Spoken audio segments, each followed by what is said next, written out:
ce film, il est trop bien. C'est tellement une grosse claque. Oh, mais c'est clair, t'as vu à la fin, là, quand... Et puis l'autre, là, quand il fait... Mais arrête de spoiler, on t'a dit, Bah, on n'a pas le droit. C'est quoi la voix de dauphin, là, aussi? Bah, t'es maudit. T'as pas le droit de spoiler. Genre, c'est le dieu du spoil qui m'a... T'es banni. Oh, merde.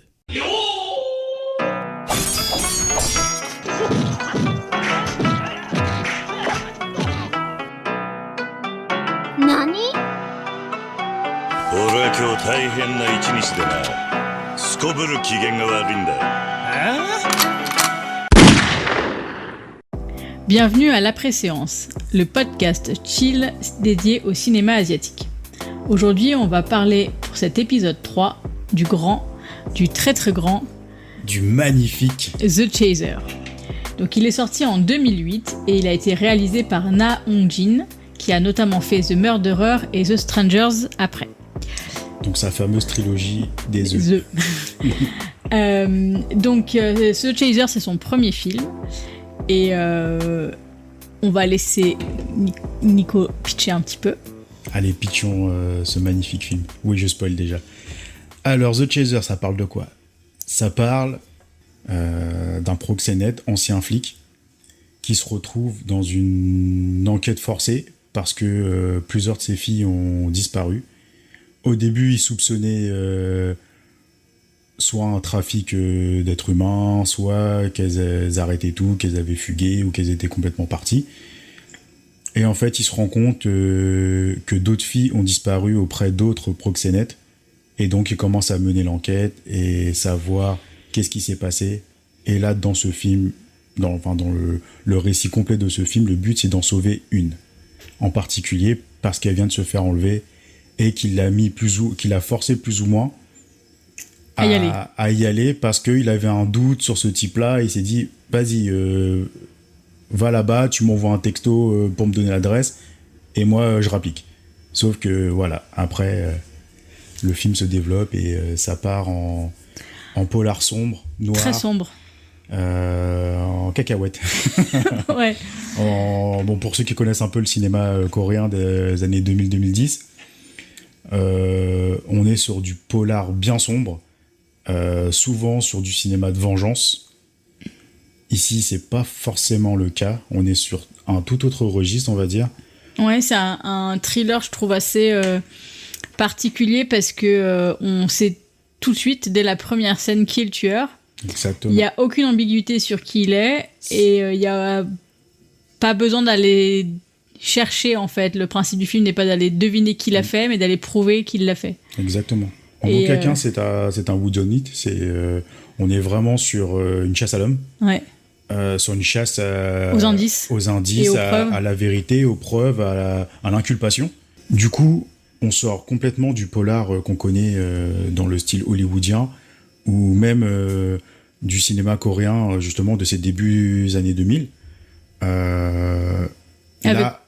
Vas-y. Avec notamment la trilogie Vengeance de Park Chan-wook. Exactement, les Old Boy, Memory of Murder, Bittersweet Life. Que du grand film. Que des grands films, exactement. Et puis, justement, ce film-là rentre dans cette catégorie-là des grands films de polar coréens. Sauf que celui-ci, moi, je trouve qu'il se démarque complètement des autres. Parce que là, on est sur, comme je disais, on n'est pas sur un whodunit, sur une recherche à qui est le méchant, qui a commis les crimes. Là, dans les premières scènes, dans le premier plan, on sait qui est le tueur.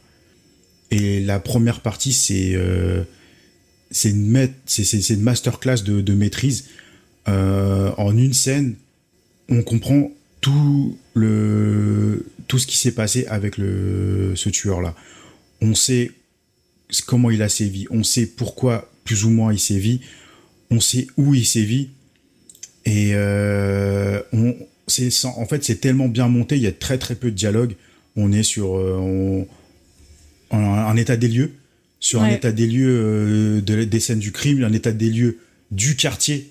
Qui est très emblématique. Voilà, là où va se passer la majorité du film.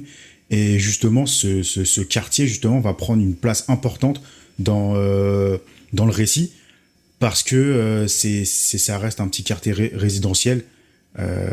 C'est un dédale de petites rues de maisons, se croisent. De quartiers. Et on commence de nuit. Et de nuit, on commence avec ce personnage-là. Et directement, on nous pose un quartier plus ou moins, on va dire, malsain, un peu coupe-gorge, sombre et tout. Pourtant, il y a quand même un peu de vie parce qu'il y a beaucoup de circulation dans ce petit quartier-là. Mais on nous met tout de suite dans un mood où, ouais, là, c'est un peu sombre, quoi. Et surtout, après, ça reste aussi, on va dire, un classique des polars de ces années-là, justement avec la colorimétrie un peu verte, un peu verdâtre. C'était à la mode à l'époque. Oui. Sauf que là, justement, ça prend tout son sens dans ce film-là. Après, je sais pas si j'arrive à être objectif, mais ce film-là, après, moi, voilà, je le dis tout de suite, ce film-là, c'est une pépite. Ah oui, il est magnifique. Je te laisse un peu parler parce que sinon je suis capable de faire une. Ouais, vas-y. Pour le coup, pour rester sur le quartier, il y a une côte qui va justement être très emblématique et marquante dans le film. C'est-à-dire que c'est un endroit où ils vont beaucoup passer en voiture, à pied, mais notamment beaucoup à pied. Il y a un sentiment d'oppression parce que en fait dans le décor tout est étroit.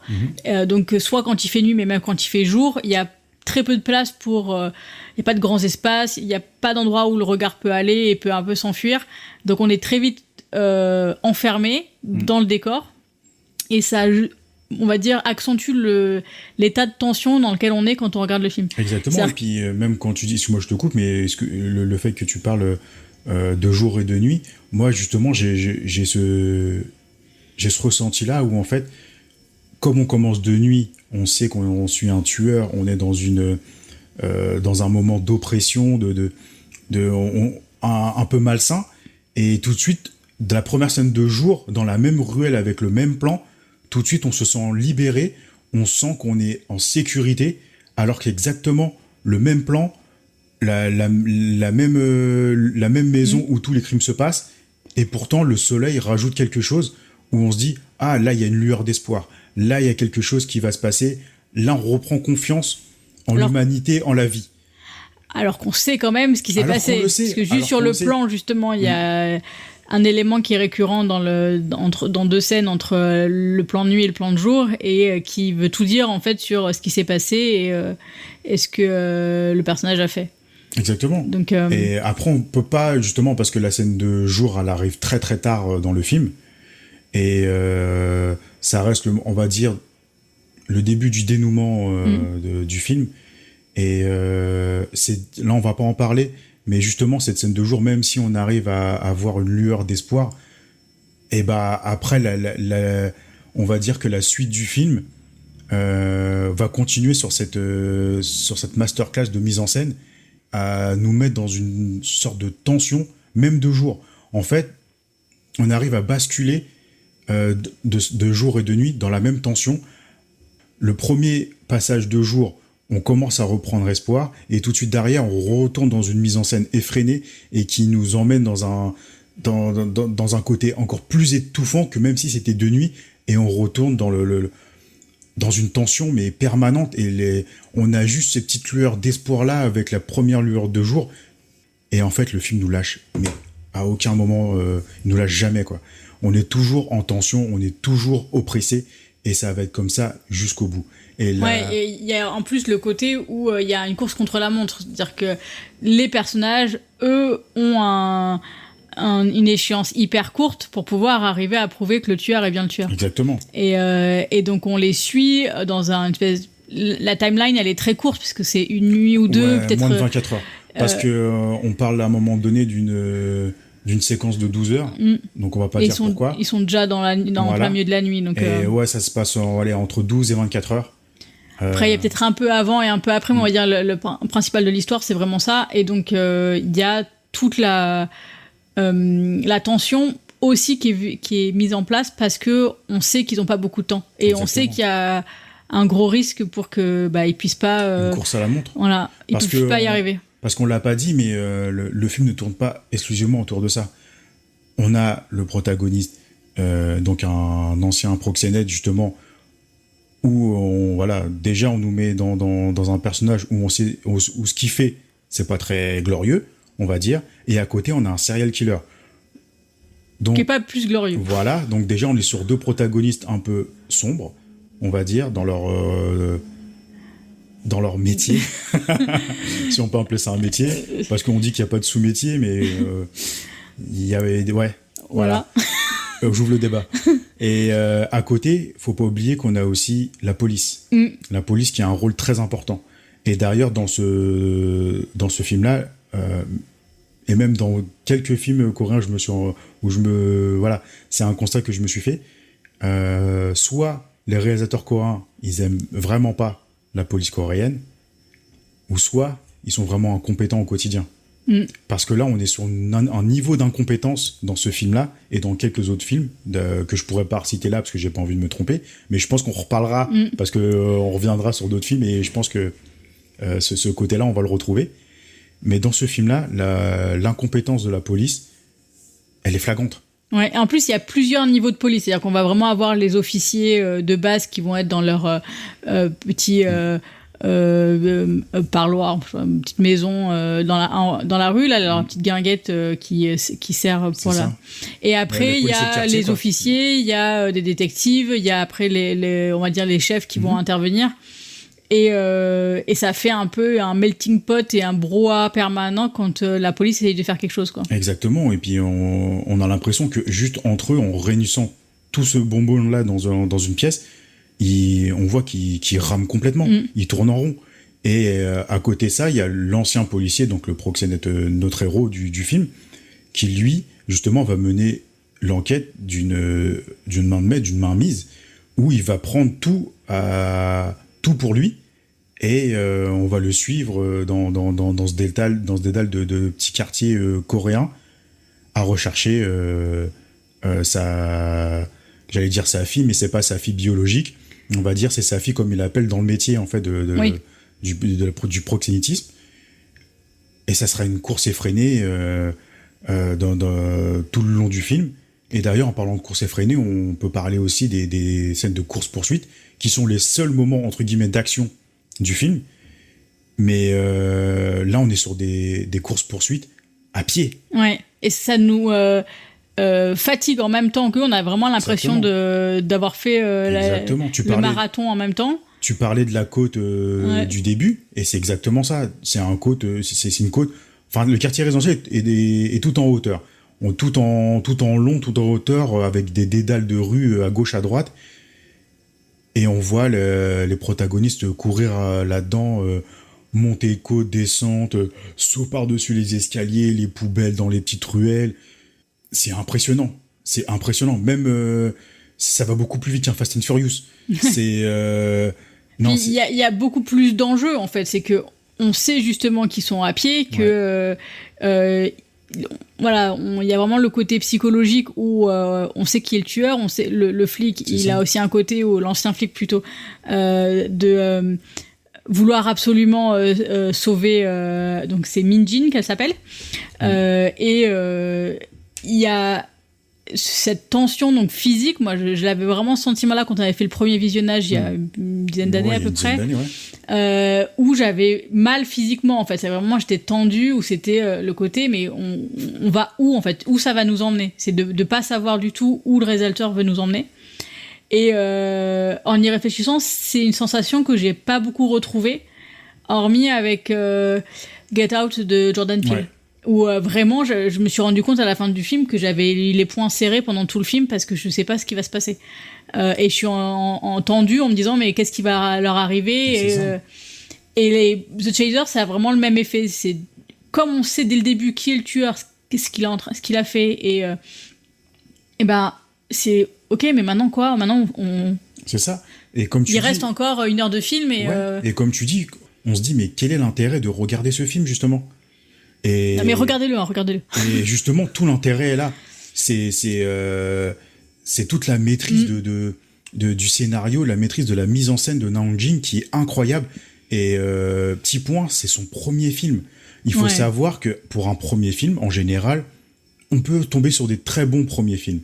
On peut tomber sur quelques chefs-d'œuvre de premiers films. Là, ici, on est proche du chef-d'œuvre. Il y a je mettrais peut-être quelques facilités sur les trames scénaristiques, sur des situations qui on va dire, qui sont un peu faciles, mais qui ne choquent en rien. Ouais. Ils ne choquent en rien Tu veux dire un peu les fusils de Chekhov où tu vois arriver les trucs comme les numéros de téléphone ou des choses comme ça. Non, pas forcément. Je pense plus à une scène de fin, mais je peux pas trop en parler. Et non, là, on est vraiment sur un chef-d'œuvre de premier film. Ouais, je suis d'accord. Il faut savoir que, voilà, comme on l'a dit tout à l'heure, Naon Jing, il a fait 3 films. Je spoil tout de suite, on reviendra peut-être sur les 2 autres films, mais il a fait 3 chefs-d'œuvre. Ouais, c'est excellent. C'est 3 chefs-d'œuvre. The Murderer derrière, on va dire que c'est, entre guillemets, celui que je mettrais en dessous des 2 autres, parce que c'est un film de commande. Et qui dit film de commande dit, on va dire, un yes man, où il réalise un film qu'on lui donne, et donc lui, il réalise un film qui est déjà tout qui est déjà écrit. On lui dit un peu ce qu'il a à faire. Quoi. Après, lui, il apporte sa patte derrière, et sa patte, justement, il la met très bien dans ce film, et le film, il reste vraiment excellent. Et après, il revient avec un The Chaser qui te... Non, The Strangers. Pardon, j'ai dit quoi ? The Chaser. The Chaser, c'est celui-là. Et donc, du coup, il finit avec The Strangers, qui est une masterclass, qui est un chef-d'œuvre du thriller horrifique. Et oui, j'ai bien dit thriller horrifique, parce que là, c'est... il sait faire tous les genres. Il sait faire tous les genres. Enfin, du moins, dans ces 3 films-là, il a fait 3 thrillers complètement différents, avec des thèmes différents, et à chaque fois, c'est une masterclass. Moi, je vous invite vraiment à les regarder dans l'ordre. Même s'il n'y a pas de fil rouge ou de fil conducteur entre chaque film, vraiment juste pour que vous ressentiez l'évolution de son cinéma. L'évolution scénaristique, l'évolution de la mise en scène entre The Chaser et The Strangers, elle est incroyable. Quand on regarde Stranger, on dit waouh, mais comment tu peux faire mieux que ça ? Et quand tu finis avec Stranger, tu te dis putain, mais comment il peut faire Comment mieux ? il a réussi à faire mieux ? Comment il arrive à faire mieux que ce qui était parfait ? Et ben regardez les 3 films et vous allez avoir la réponse. Donc pour revenir à The Stranger, parce que c'est quand même un peu le... The Chaser ? J'ai dit quoi ? The Stranger ? Ok, là je suis complètement perdu. Je suis bouleversé par Naon Jing. Et donc The Chaser. Revenons à ce film-là. Donc si vous n'aviez pas encore compris depuis tout à l'heure, allez voir The Chaser si vous ne l'avez pas déjà vu. Allez le voir. Mais de toute façon, là, à partir de maintenant et jusqu'à la fin de l'épisode, je vais vous bassiner. Allez le voir. Soyez prêts. Donc allez le voir. Et qu'est-ce qu'on peut dire d'autre sur ce film ? Parce qu'on parle de masterclass. On parle... Est-ce qu'on rentrerait pas un peu un peu en profondeur sur la critique sociétale du film ? Ouais. Est-ce qu'on peut pas rentrer aussi sur l'écriture des personnages ? Parce que, à savoir, justement, on parlait du dernier film Ebola Syndrome, justement, où on avait beaucoup de mal à avoir de l'empathie envers les personnages. Oui. Le personnage principal, notamment. Le personnage principal et les personnages secondaires. Dû à quoi de la violence, du racisme, de la violence, de la dégueulasserie. Ouais, parce que du coup, moi, avec le film Ebola Syndrome, je me suis dit, parce que c'est un film politiquement incorrect, parce que c'est dégueulasse, parce que c'est... Il n'y a rien qui va moralement, et c'est... Enfin, on est dans... Ouais, c'est ça, c'est complètement immoral, et puis... avec ça, on peut pas s'attacher à un personnage. Et ben avec The Chaser, on a la preuve contraire. On a une empathie énorme envers un proxénète. Ouais. On reste sur un personnage de proxénète qui est quand même un... Comment dire ? Ça reste un homme toxique envers les femmes. Complètement. Qui envoie au charbon, comme on dirait dans le TIEC. On envoie au charbon un peu les femmes pour qui ramènent de la thune, quoi. Parce qu'il les voit que comme ça, hein, clairement. Exactement. Donc là, on a un peu... Au début, on voit un côté un peu vénal... du proxénète où justement lui tout ce qu'il veut c'est vas-y va ramène-moi mon argent et voilà quoi, c'est tout ce que je te demande. Donc là voilà, niveau empathie au niveau des personnes, on dit wow, c'est ça le héros, on veut nous mettre ça comme héros dans le film, alors que en tout début, avant la présentation de ce personnage là, on a la présentation du serial killer. Oui, donc on sait que c'est pas lui, quoi. Voilà, donc on passe d'un serial killer à un proxénète. Là on se dit wow, mais où c'est qu'on va là, où c'est qu'on nous emmène? Mais l'écriture du personnage nous amène, justement, comme je dis, à un côté vénal du proxénète qui évolue vers un côté humain. Oui, et c'est ce qui manquait clairement dans le Ebola Syndrome, c'est Exactement. l'évolution du personnage en fait. C'est ça. C'est que là, le personnage de Jung-ho, qui est l'ancien détective et le proxénète, il évolue mais à une vitesse éclair, en une nuit en fait. C'est On ça. voit comment tout est renversé dans sa vie Et ce qu'il va mettre en place pour sauver Min-jin. C'est ça. Et ce qui est incroyable, c'est qu'on n'a aucun background de ce personnage. Ouais, et de aucun en fait, au Aucun final, personnage. quasiment. Si, le tueur. On en a un petit peu, Ouais. mais ça reste... Ouais, mais on a un petit background. ouais. Ouais. C'est le personnage qui a le plus de background dans le récit, on va dire. Le proxénète, lui, on sait, à part que c'est un ancien flic, on sait rien d'autre. Ouais, on sait pas pourquoi il a arrêté. Voilà. Et pourtant, il y a une écriture incroyable de ce personnage. Et l'écriture de ce personnage est aussi effrénée que le dénouement du film, que le récit complet du film. Et c'est complètement incroyable. Et on peut dire un petit mot aussi sur le serial killer, où justement on a toujours l'habitude du serial killer, où il a un passif, il a un truc sur voilà pourquoi je tue, pourquoi je machin, le côté un peu genre l'enfance torturée, hyper violente, des choses comme ça. Un peu, puis après on voit que c'est un peu un beau gosse, tu vois, il y a beaucoup de séries où avec des serial killers on voit que c'est des beaux gosses, des propres sur eux qui sont comment dire, des cadres haut placés, des machins, tu vois. Bon, je vais pas reciter des films, j'en ai quelques-uns en tête. Là, on est vraiment sur un monsieur tout le monde. Oui, c'est ça. Et il est quand même suffisamment propre sur lui pour pas du tout éveiller les soupçons au départ. Oui, parce que c'est pas, je veux pas dire c'est le genre idéal, mais c'est le...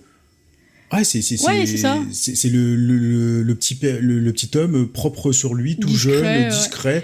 Le mec, on dirait que quand tu vois comme ça, il travaille dans un accueil à la banque et puis c'est tout, quoi. Et c'est notamment une des raisons qui fait qu'au départ, les flics le voient pas comme un tueur en série, parce que lui va avouer, mais ils vont lui dire mais non, mais il a pas la carrure pour être un serial killer. Parce qu'en fait, il le juge au physique et il le juge à son apparence. C'est ça. Et donc d'où l'habit ne fait pas le moine. Et là, justement, la police coréenne le juge à son apparence en disant mais non, mais c'est pas possible. Ouais. Mais non, regardez-le, il peut pas tuer. Et puis ça, et en plus du fait qu'il l'avoue en fait, qu'il a même pas cherché à nier, il a même pas cherché justement à essayer. Non, justement, il avoue. Il va en disant, et c'est les policiers qui sont sur le cul, pas parce qu'il a avoué, mais parce qu'en fait, ils se rendent compte que merde, on l'a jugé trop tôt en fait. Ouais. On a dit que c'est pas lui, mais comme il nous avoue ça, on le regarde, on dit finalement on s'est trompé, on a fait un jugement trop hâtif. Et voilà, c'est ça, c'est l'écriture de ce film est incroyable. Et le rôle des policiers, justement, on parle de policiers complètement incompétents, mais ils jouent un rôle hyper important dans le développement du récit.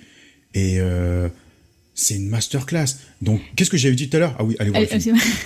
Et donc, c'est extrêmement bien écrit, mais aussi au niveau de la réalisation, c'est-à-dire que chaque plan a un impact et un intérêt dans l'histoire. C'est-à-dire qu'il n'y a pas de plans qui vont être là pour faire joli. À chaque fois, il y a un indice, une information qui va nous servir sans que ce soit amené un peu avec des gros sabots où des fois on va faire un gros zoom sur l'indice en question, le cheveu qui est tombé, l'ongle qui est tombé, une carte pour comment dire pour ouvrir une porte ou quoi que ce soit pour rentrer dans un bâtiment. Là, c'est vraiment extrêmement bien filmé, les plans sont très beaux et en même temps c'est voilà, on a ça sert réellement l'histoire. Il n'y a pas de demi-mesure.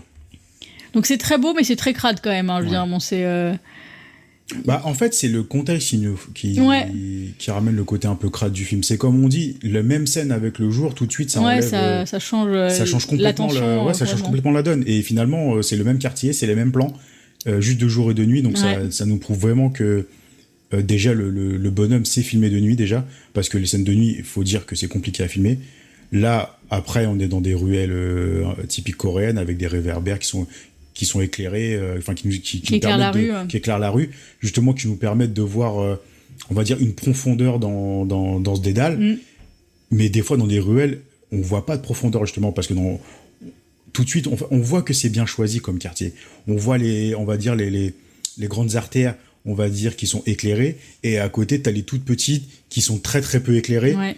Et là, tout de suite, tu ressens la tension.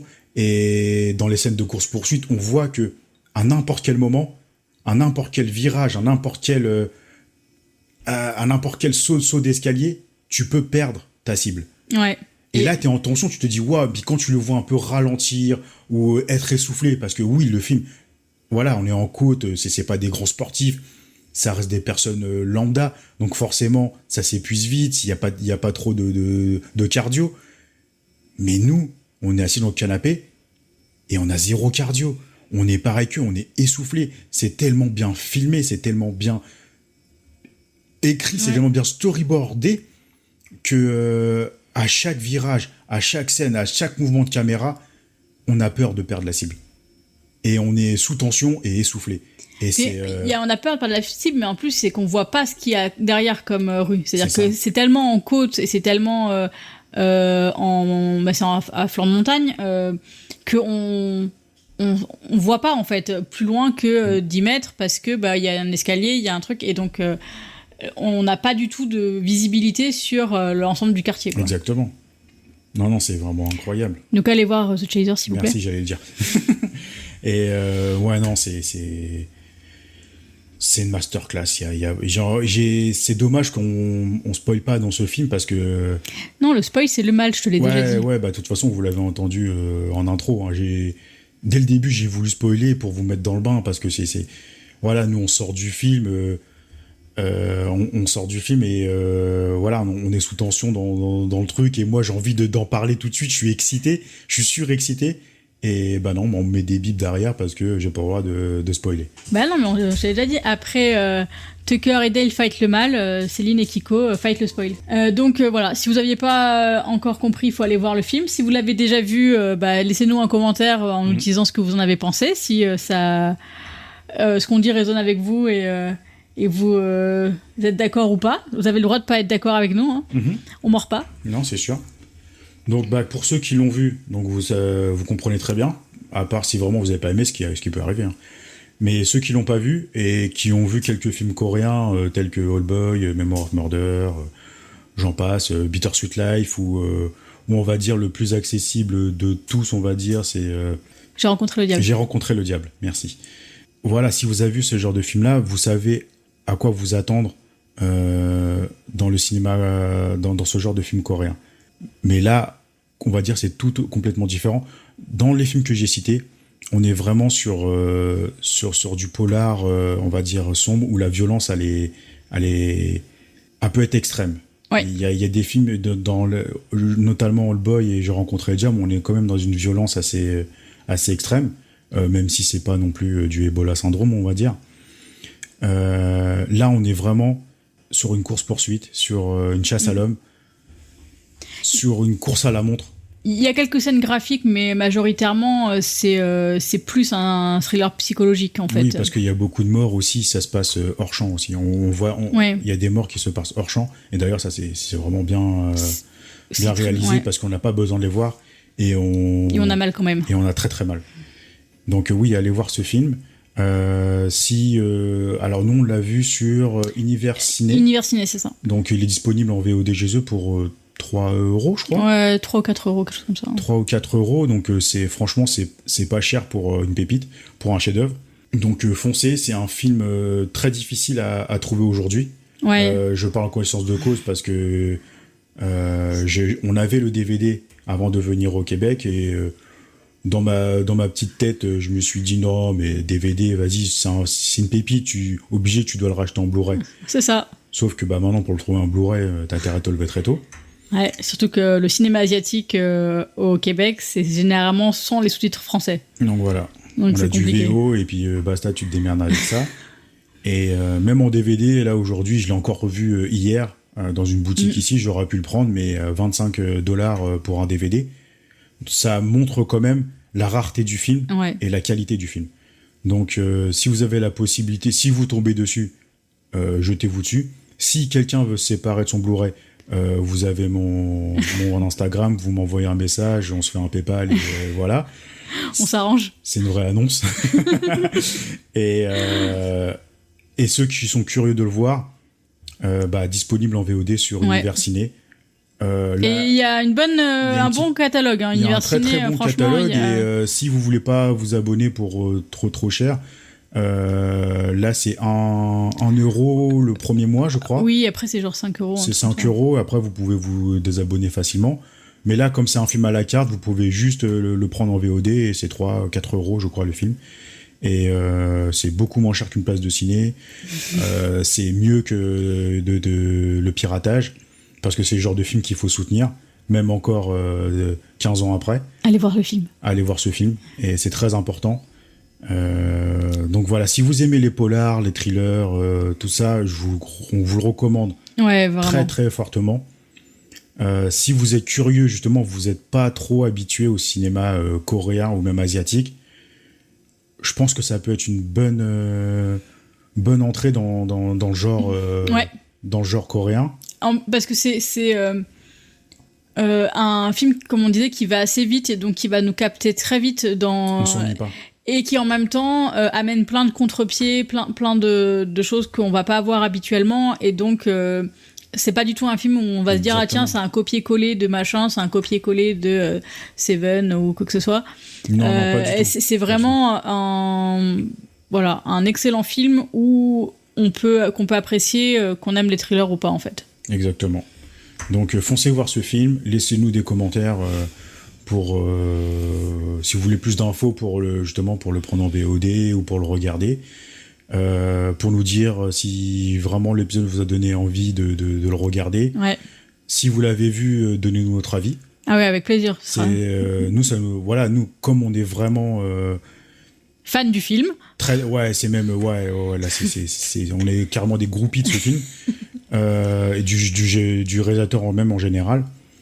Nous on aime bien savoir un peu ce que les gens pensent de ce que nous on aime, parce que forcément il y a peut-être des personnes qui ont trouvé ce film oui, bah de toute façon après tous les goûts ça leur correspond, c'est normal, mais venez nous dire en 2-3 mots si vous avez aimé ou pas et pourquoi. C'est le pourquoi en fait moi qui m'intéresse, tu vois. Même si vous avez aimé, pourquoi, par exemple pour telle scène, pour tel moment, pour cette réalisation, pour la photographie, pour n'importe quoi. Et si vous n'avez pas aimé, pourquoi. Moi en fait j'aime bien savoir. Je vais pas vous juger parce que vous n'avez pas aimé le film, parce que moi entre guillemets je m'en tape, je l'ai aimé et je suis content. Mais j'aime bien savoir pourquoi les gens ont pas aimé par exemple un truc que moi j'ai considéré comme un proche du chef-d'œuvre, quoi. Ouais, parce que y a des films qui peuvent être considérés comme des chefs-d'œuvre pour certains, que nous on va pas forcément aimer. Exactement. Donc c'est toujours intéressant de savoir. Donc voilà, nous on est ouvert à discussion, on est en aucun cas on est là pour juger les gens, et tant que c'est réciproque aussi, qu'on vienne pas nous juger parce qu'on a aimé tel ou tel truc ou parce qu'on n'a pas aimé tel ou tel truc. Nous on est ouvert. Nous on vous a dit pourquoi on aime ce film, on vous a dit pourquoi on n'aime pas tel film, pourquoi on s'ennuie devant tel film. Venez faire pareil avec nous, il n'y a pas de problème. Et puis nous on fait aussi ce podcast-là pour découvrir des choses, et donc et recommander des choses recommander aussi. Ce qu'on aime. Donc, parce que moi c'est vrai qu'on m'a dit que oui, ton podcast c'est bien, vous faites un truc, mais moi je connais pas trop le cinéma là, donc je laisse ça à ceux qui connaissent, à qui connaissent ce genre et puis qui regardent ce genre. Non, le but vraiment de ce podcast, c'est vraiment d'ouvrir les horizons aussi. C'est de se dire, c'est pour ça qu'on spoil pas les films. Ouais, complètement. Parce qu'on n'aime pas ça au départ. Voilà, parce qu'on n'aime pas. Et parce qu'aussi on se dit, mais ça c'est... En fait, le cinéma asiatique, il y a tellement de pépites que ça mérite d'être découvert. Il y en a même qui ont déjà vu du cinéma coréen, qui sont peut-être passés à côté de pépites. Nous d'ailleurs, on est passé sans doute à côté de pépites. Ah bah oui, aussi. ça c'est sûr. C'est même sûr. Et d'ailleurs, il y a quelques-uns qui sont dans la liste qu'on va bientôt regarder, j'espère. Oui.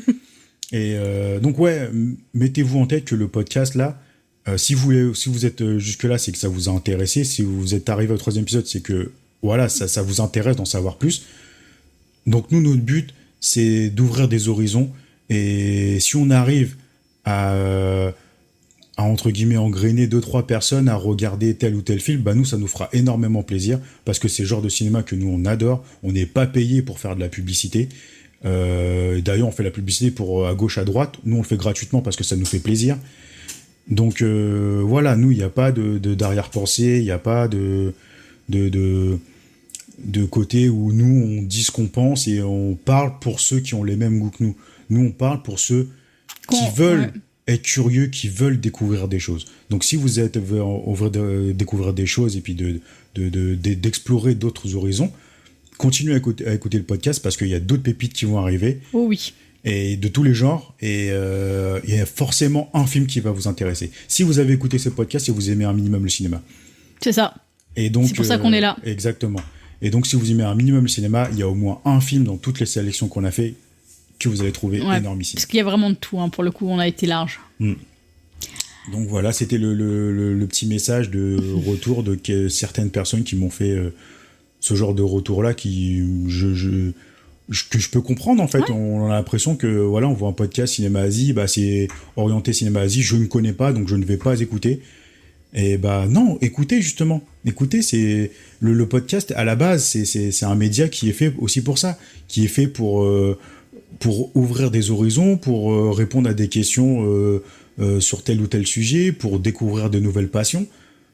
Nous, on est là pour ça. On n'est pas là pour parler à des passionnés. On est là pour parler à tout le monde. Exactement. Donc voilà, c'est le mot de la fin. On va s'arrêter là. Non, on n'a pas fait la scène que... On n'a pas fait la scène, mais... Alors, mon mot de la fin, c'était aller voir le film. Mais du coup, je vais le redire à la fin. Donc oui, la scène. Mais après, la scène, on en a un petit peu parlé hors micro, donc on a la même. On a exactement la même. On va essayer de la décrire sans la spoiler. On peut pas trop en parler parce que là, on rentre un peu dans le récit. On rentre sur des relations de personnages. Moi, la seule chose que j'ai envie de dire, c'est à un moment, vous verrez, il y a donc le personnage du proxénète Jung-ho qui va être dans la rue, qui va s'arrêter et qui va regarder dans sa voiture. Et voilà. Une scène de pluie. Une scène de nuit, de pluie. Et voilà, sa posture et ses émotions et ses expressions sont extrêmement visibles sur son visage. Et tout ce qui se passe dans cette scène. Tout ce qui se passe dans cette scène qui dure 30 secondes, littéralement. Voilà, c'est le silence qui est derrière est magnifique. Et voilà, c'est... Cette scène-là, allez, je prends le risque, c'est la plus grande scène du cinéma. Non, parce qu'il y en a plein d'autres. Mais cette scène-là, elle est vraiment incroyable. Elle te percute en pleine gueule et en plein cœur. Ouais, c'est tellement incroyable et c'est juste 30 secondes du film. Dites-vous que derrière, il y a 1h30, même 1h40, je crois, il dure le film. 1h40 du reste du film qui est incroyable aussi. Donc voilà. Donc allez voir le film. C'est moi qui prends le mot de la fin. Voilà. Je vais lui laisser. Donc merci et maintenant on va passer à la suite et ça va être les recommandations culturelles de cet épisode. Yes. À toi l'honneur. Très bien, merci. Moi je vais recommander Le Marchand de sable de Lars Kepler. Donc Lars Kepler, c'est un couple d'écrivains suédois. L'histoire, c'est un jeune homme qui est retrouvé errant dans la nuit de Stockholm en plein hiver et il est complètement en état de choc, il tombe en fait dans les pommes dans la rue et on se rend compte que c'est en fait une victime, du moins présumée, du marchand de sable, un tueur en série qui a sévi 13 ans plus tôt. Et il y a eu 2 personnes qui ont été enlevées en même temps, donc lui et sa sœur jumelle, je crois, ou sa sœur.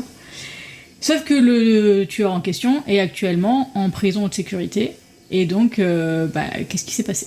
Donc il y a un peu un côté course contre la montre aussi, qui va rappeler The Chaser. Ça, on rejoint vraiment The Chaser. Voilà, parce que il y a la deuxième personne à retrouver. Et c'est très psychologique parce que le tueur en série qui est en prison c'est psychotique et aime complètement manipuler la police et les personnes avec qui il parle. Et c'est très très bien. Ça se lit, c'est assez gros, mais ça se lit très vite parce qu'on est vraiment pris dedans. Et voilà, c'était mon premier livre de Lars Kepler qui m'a vraiment mis une bonne claque et c'est très bien. Ça se suit pas réellement, mais en fait le détective est présent dans plusieurs livres du couple d'auteurs et il arrive juste après le livre qui s'appelle Incurable. Et voilà, donc je recommande celui-là, c'est vraiment très bien. Donc on est sur du roman. Roman, oui pardon, je l'ai pas précisé. Roman noir et ça se trouve c'est un livre de poche Babel Noir, exactement, de la maison d'édition. Donc voilà, foncez, on est dans le thème. Exactement, donc c'est très bien, très psychologique, allez-y. Excellent. À toi. À moi. Donc allez, alors je vais rentrer dans la passion secondaire après le cinéma. Je parlais de manga aujourd'hui. Shocking. Et ouais. Je n'ai pas encore fait, donc je me suis dit qu'il fallait bien que ça vienne à un moment. C'était bizarre. Et donc du coup, aujourd'hui, je vais recommander, je vais rester dans le thème. On va parler un peu de de serial killer. Et je vais conseiller un manga de Naoki Urasawa qui s'appelle Monster. Donc Monster, c'est quand même un manga qui est sorti il y a pas mal d'années. J'ai plus l'année, je peux regarder vite fait. Moi, je vois du 1995, édité chez Kana en 2001, 2005. Ouais, donc c'est dans ces eaux-là. Donc ça fait plus... fin 90-2000. Voilà. Donc on est sur un bon manga thriller avec un bon antagoniste qui pète bien des races. Je vais vous résumer un peu, je vais lire un peu le résumé du livre. Donc ça se passe en 1986 à Düsseldorf, Allemagne de l'Ouest. Un jour, le docteur Tenma décide d'ignorer l'ordre de son supérieur et sauve la vie d'un enfant. C'est ainsi que commence cette terrible histoire. Donc je vais aller un peu plus loin. Pour raconter un peu la scène du début, c'est un manga qui fait 18 volumes, donc la scène vraiment que je vais raconter du début, c'est vraiment les premières pages. Je vais aucunement parler de la suite parce que là après ça va loin dans l'histoire et on va vraiment, je peux pas parce que sinon ça va spoiler tout le récit. Donc le début d'histoire, on voit justement ce docteur Tenma qui travaille, qui est chirurgien, et il y a deux enfants qui arrivent, donc deux enfants, une fille et un garçon, c'est des faux jumeaux, qui arrivent en état critique. Et donc il part du principe qu'il va essayer de sauver les deux, sauf qu'en même temps, il y a le maire de la ville qui arrive, qui est aussi dans un état critique. Je sais plus pourquoi, je sais plus si c'est un accident ou si c'était fait tirer dessus, je m'en souviens plus très, ça fait longtemps que j'ai lu le manga. Et du coup, ses supérieurs lui ont dit non, c'est le maire qui passe avant les enfants, puis donc le docteur tient tête en disant non, par principe, c'est eux qui sont arrivés premiers, je soigne les premiers. Ok, d'accord. Ce qui est totalement logique dans le domaine médical, on va dire. Et donc, il refuse cet ordre et va soigner les enfants. Mais en soignant les enfants, il en sauve un. Et il sauve le garçon. Mais malheureusement, ce qui s'est passé, c'est que des années plus tard, ce même garçon revient et lui avoue que c'est devenu un monstre, en fait. Un serial killer sous le nom justement de Monster. Ah ouais. Et donc, le chirurgien, course-poursuite, il va essayer de l'arrêter. Il va essayer de l'arrêter alors que ça reste un chirurgien. Ça reste, ouais, donc. Et donc 18 volumes d'enquête, de chasse au monstre, chasse au monster, qui est Johan, donc l'un des antagonistes les plus imposants et les plus puissants du manga game. Ouais. On va dire juste à ex-aequo, parce que je vais pas dire en dessous, avec Dio Brando, pour ceux qui connaissent JoJo's, et Griffith de Berserk. Là, on est vraiment sur un... C'est même pas un trio de tête, parce que c'est pas le top 3. En fait, c'est le trio des vilains, quoi. En fait, c'est le top 1. Dans le top 1, il y a ces trois-là. Et donc, c'est pour vous dire que là, on est sur un récit, mais vraiment incroyable, avec des dessins de Urasawa, qui sont... Urasawa, pour ceux qu'on va dire qui connaissent... qui a fait énormément de très bons mangas comme qu'est-ce que j'ai en tête là, j'ai Billy Bat, j'ai 20th Century Boys, plutôt retenez-le parce qu'il sort bientôt un anime sur Netflix, il me semble, et je vous invite à aller, je l'ai pas regardé mais je vous invite à aller jeter un œil parce que c'est une masterclass aussi, ce manga à la base. L'anime, je sais pas honnêtement, mais ça peut ouvrir des horizons, comme on dit dans ce spot là, on est là pour ça. Allez regarder plutôt sur Netflix. Et voilà, donc Naoki Urasawa, c'est une valeur sûre. Honnêtement, c'est une valeur sûre dans le thriller psychologique. Il a une façon de raconter des histoires qui nous emportent, tout comme The Chaser. On est halté par l'histoire et même si le manga il fait 18 volumes, on peut pas s'arrêter en fait. Ouais, mais ça va. Je sens qu'il va vite remonter sur ma pile à lire celui-là. Et il est indispensable, il est réellement indispensable à lire celui-là. Facilement trouvable. Parce qu'il y a plusieurs éditions, ils ont encore réédité avec des éditions de luxe en grand format. Il y a des petits formats qui existent, c'est ceux que j'ai dans la main justement. Et là, pour vous donner un exemple, derrière, je les ai achetés à Easy Cash pour 1,99€. Donc, d'occasion, ils sont facilement trouvables, quoi. Je pense que c'est facilement trouvable même encore aujourd'hui, même si ceux-là, ça fait longtemps que je les ai achetés. Et ils ont pas fait un animé aussi Si, il y a un animé, mais qui est assez vieux aussi. Je crois qu'il date des années, au début des années 2000. Vous pouvez aller le voir aussi, il est très bien, mais honnêtement, je vous conseille beaucoup plus le manga. Très bien, ça donne envie. Voilà. Donc maintenant, qu'est-ce qu'on va regarder la semaine prochaine? Qu'est-ce qu'on va regarder la semaine prochaine? Allez, qu'est-ce qu'on regarde la semaine prochaine? Qu'est-ce qu'on regarde? Là, c'est la grande question. Après The Chaser, qu'est-ce qui va passer après The Chaser? Ouais, bah... C'est... Là, il faut du lourd là, pour Ouais, passer c'est ce que derrière. j'allais Il dire. faut du lourd. Ou sinon, un genre complètement différent pour qu'il n'y ait pas de comparaison, quoi. Exactement. Donc, allez hop, le petit fichier Excel qui va bien. C'est parti. Tirage au sort. 3, 2, 1. Eh bah, dis donc.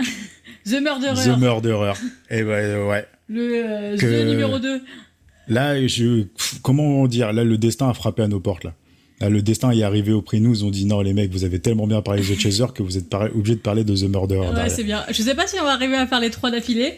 Mais voilà, en tout cas, donc deuxième film de Na Hong-jin. Et excellent film aussi. Donc, Ouais, The Murderer, bah franchement, ça tombe super bien. Justement, j'avais dit que c'était celui qui était légèrement en dessous. Et ben, dans le prochain épisode, vous allez savoir si c'est vrai ou pas. Si c'est juste une... comment dire, un souvenir ou si c'est Ouais. vraiment le cas. Peut-être avec le recul, on va se dire, ben non, mais en fait, En fait, non. même si c'est un film de Sinon, commande, ça reste une masterclass par rapport à The Chaser et puis aux autres films. Ouais.